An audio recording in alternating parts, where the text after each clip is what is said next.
Dámy a páni, ja vás vítam u nového videa. Dneska si tu ukážeme, ako pripojiť starý telefón na Wi-Fi.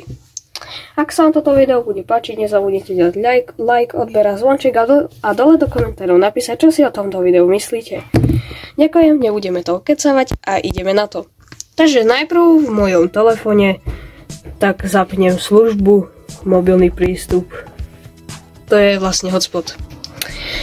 No, a to nám mám vlastne názov siete a heslo. Takže teraz odomknem svoj starý telefón, dáme Wi-Fi.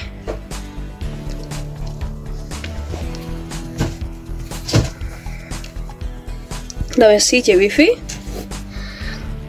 A máme zatiaľ pripojenok žiadny. A teraz tu mám svoju. Teraz napíšem tajné heslo. Potom si skontrolujeme, že či máme heslo správne. A máme, takže teraz dáme pripojiť.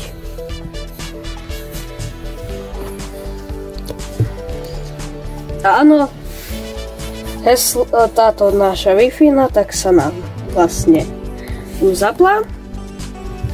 A hotovo, teraz môžeme používať tento telefón ako na Wi-Fi, lenže jak znatá, bars nefunguje to.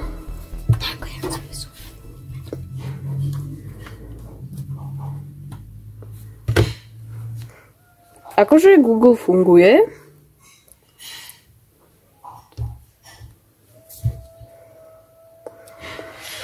Takže tento tutoriál bol užitočný. Ak sa vám toto video páčilo, nezabudnite dať like, odber a zvonček a do komentárov napísať, čo si o tomto videu myslíte.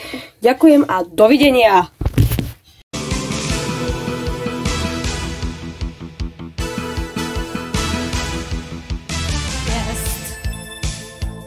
Používáš rád, jak si silný, dáváš kolem znát. Cit v sobě